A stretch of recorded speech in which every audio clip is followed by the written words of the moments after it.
कस्बे के बीचों बीच एक पुरानी टूटी फूटी दुकान थी। लोग कहते थे कि वहां रात के समय कोई न कोई भूतिया साया भटकता है। उस दुकान पर सालों पहले आलू फिंगर बहुत मशहूर हुआ करती थी। एक बूढ़ा मालिक कालिया काका वहां आलू फिंगर बनाकर बेचता था। लोग दूर दूर से सिर्फ उसकी उंगलियों जैसी कुरकुरी आलू फिंगर खाने आते थे। पर एक रात दुकान में अजीब घटना हुई, जिसके बाद वहां कोई नहीं गया। अरे सुनो ना श्याम, आज रात उस पुरानी आलू फिंगर की दुकान के पास चले। पागल हो गया है क्या? लोग कहते हैं वहां भूत है। जिसने भी उस दुकान का ताला खोला वो लौटा नहीं। डरपोक मत बन, चल तो सही। शहर में किस्से ही किस्से हैं, सच्चाई का क्या पता। मैं भी चलूंगा। रात के 12:30 बजे, अगर हिम्मत है तो आ जाना।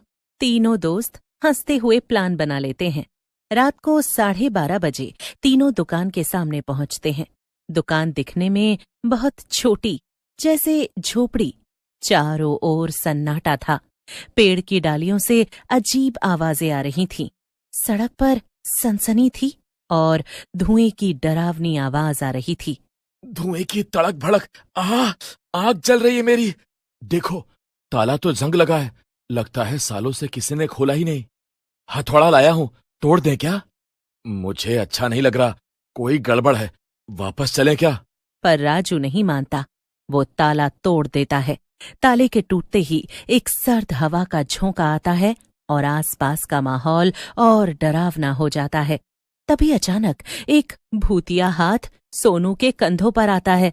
पर जैसे ही सोनू देखने के लिए पीछे मुड़ता है, हाथ हट जाता है। कौन है यहाँ? क्या हुआ भैया? कुछ नहीं, ऐसा लगा कोई रोक रहा है। चलो यार, अब ड्रामे बंद करो तुम लोग। तीनों चौखट पर कदम रखने ही वाले होते हैं कि तभी अरे ये अचानक हवा कैसे चल पड़ी? अभी तो सब शांत था। अब ताला खुल गया, चलो अंदर। तीनों दुकान के अंदर दाखिल होते हैं और एक पुराना तवा और कढ़ाई अब भी पड़ी थी वहां। देखो तो, ये तो वही पुराना तवा और कढ़ाई है जिस पर कालिया काका आलू फिंगर बनाता था। कुछ अजीब सी बदबू आ रही है। ऐसा लग रहा है अभी भी आलू फिंगर्स तली जा रही हो। कहीं अंदर कोई जानवर तो नहीं? पागल है क्या? जानवर कहां से आया? अचानक कढ़ाई के पास एक काली परछाई दिखाई देती है। तीनों डर से कांप उठते हैं। तभी एक बड़ा भूत दूर से चमकता है और फिर गायब हो जाता है। तीनों इधर उधर देखने लगते हैं। वो तीनों थोड़ा आगे बढ़ते हैं। दुकान के अंदर कढ़ाई में फिंगर्स अपने आप तलने लगती हैं। तीनों ये देखकर हैरान हो जाते हैं। भाई चलो भागो, वापस चलते हैं। जैसे ही तीनों भागने लगते हैं कि तभी भूत उनके सामने आकर उनका रास्ता रोक देता है। तुम लोग मेरी दुकान में क्यों आए? भूत धीरे धीरे पास आता है। मैं कालिया, इस दुकान का असली मालिक। तुम्हें यहां आने से पहले सोचना चाहिए था। अब तुम लोग मेरी आलू फिंगर खाओगे। बोलो ना, खाओगे? बहुत मजेदार बनाता हूं मैं। नहीं, हमें नहीं खाना। हमें तो बस घर जाना है। हमें जाने दो, हम बस ऐसे ही आ गए थे। आलू फिंगर बिना खाए कोई नहीं जाता। अब आए हो तो आलू फिंगर खाना ही पड़ेगा। अचानक कढ़ाई अपने आप जलने लगती है। तेज आवाज में तेल गर्म होने की आवाजें आने लगती हैं। चारों तरफ धुआं फैलने लगता है। कॉर्न स्टार्च खुलता है और उसमें फिंगर्स डलकर वो अपने आप फ्राई होने लगती हैं। ये खूनी दृश्य देखकर तीनों एक दूसरे को पकड़कर रोने लगते हैं। डर के मारे तीनों दरवाजे की ओर भागने लगते हैं, पर दरवाजा अपने आप बंद हो जाता है। तीनों चिल्लाते हैं। डर के मारे श्याम का टॉयलेट निकल जाता है। पैंट गीला हो गया मेरा, हमें जाने दो। हम तो यूं ही आए थे, हम तुम्हें क्यों परेशान करेंगे? हाँ, हमें क्यों परेशान कर रहे हो? तुम्हारा क्या बिगाड़ा है हमने? एक दिन मेरी दुकान पर कुछ शराबी लड़के आए। उन्होंने दारू पी रखी थी। मुझसे उन्होंने आलू फिंगर मांगे, पर मेरे आलू फिंगर कम पड़ गए। आलू भी खत्म हो गए थे। उस दिन जो मैं उन्हें दोबारा बनाकर दे सकता, उस दिन तो वो गाली गलौज करके चले गए, पर देर रात उन शराबियों ने मुझे दुकान में पर अब मैं एक भूत हूं, कोई मेरा कुछ नहीं बिगाड़ सकता। अब मैं आलू फिंगर के भूखे शिकार खोजता हूं और उनकी उंगलियों को तल के आलू फिंगर बनाता हूं। जब वो मेरे सामने तड़पते हैं तब मेरी आत्मा को सुकून मिलता है। देखो अपने चारों तरफ डरावना नजारा। सोनू रोने लगता है और राजू को जिम्मेदार ठहराता है कि राजू, ये सब तेरी वजह से हुआ है। आप इसकी उंगलियां रख लो, हमें जाने दो। ताला इसने तोड़ा है, इसी को ज्यादा भूख लगी थी। अच्छा, और प्लान किसका था आलू फिंगर्स खाने का? सोनू, राजू एक दूसरे से बहस करने लगते हैं। दोनों की किच किच की आवाज भूत के कानों में सुई की तरह चुभने लगी और गुस्से में चिल्लाते हुए बोलता है, चुप चुप, एकदम चुप। अब एक और आवाज आई तो उंगलियों के साथ तुम्हें भी एक कढ़ाई में तल दूंगा। देखो भला इसी में है, हमें यहां से जाने दो, हम किसी को कुछ नहीं बताएंगे। हर वो शख्स जो मेरी दुकान का ताला तोड़ता है उसकी उंगलियां मैं तलता हूं और अगले शिकार का इंतजार करता हूं। तीनों के पैरों तले जमीन खिसक जाती है। हमें छोड़ दो, अब बहुत देर हो चुकी है। अचानक एक मोटा रस्सी जैसा काला धुआं तीनों की तरफ बढ़ता है और उन्हें जकड़ लेता है। भगवान बचाओ, आज के बाद हम कभी किसी के घर का ताला नहीं तोड़ेंगे, बस आज बचा लो।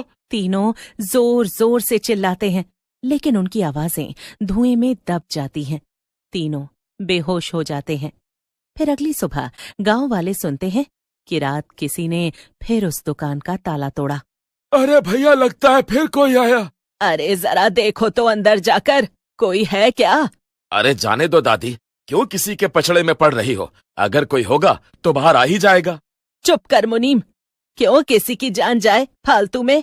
देखता हूँ जाकर। काका हाथ में छड़ी लेकर धीरे धीरे दुकान के अंदर जाते हैं। दुकान के अंदर सब कुछ इधर उधर फैला हुआ था। काका दुकान से बाहर आते हैं। अरे दादी, अंदर तो कोई नहीं है। क्या? तो ताला किसने तोड़ा? वो लोग एक दूसरे को देखते हैं। तभी मुनीम जी इधर उधर देखते हैं।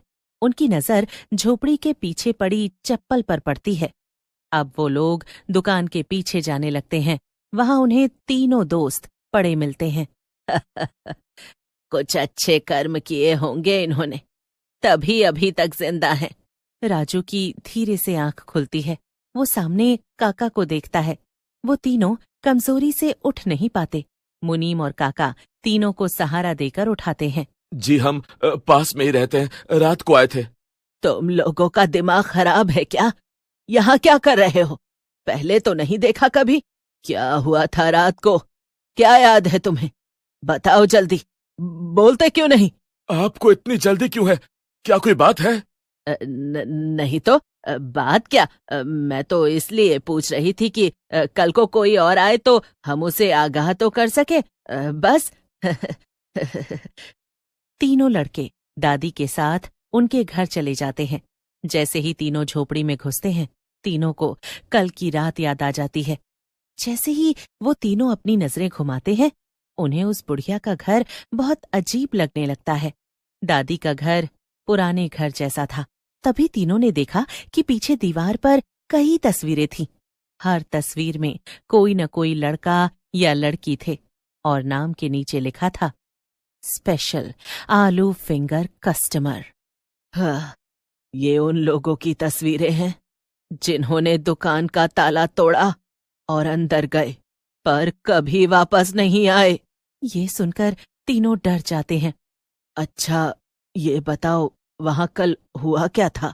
श्याम दादी को पूरी कहानी बताता है। हाँ, आज रात को हम सब चलते हैं और फिर पता लगाएंगे। दादी 3 साल पहले की याद में चली जाती है और आप बीती बताने लगती हैं। बूढ़ी दादी रो रो कर तीनों को अपने बेटे की मौत का किस्सा सुनाती है। मेरे संदूक में एक ताबीज पड़ा हुआ है, वो उस दुकान को हमेशा के लिए भस्म कर देगा। तीनों दोस्त दादी के संदूक से ताबीज निकालकर उस दुकान के गेट पर बांध देते हैं, जिस वजह से भूत की शक्तियां उस गेट के बाहर काम नहीं करती और वो लोग दुकान में एक बार फिर से आग लगा देते हैं, पर इस बार ये आग एक नेक काम के लिए थी।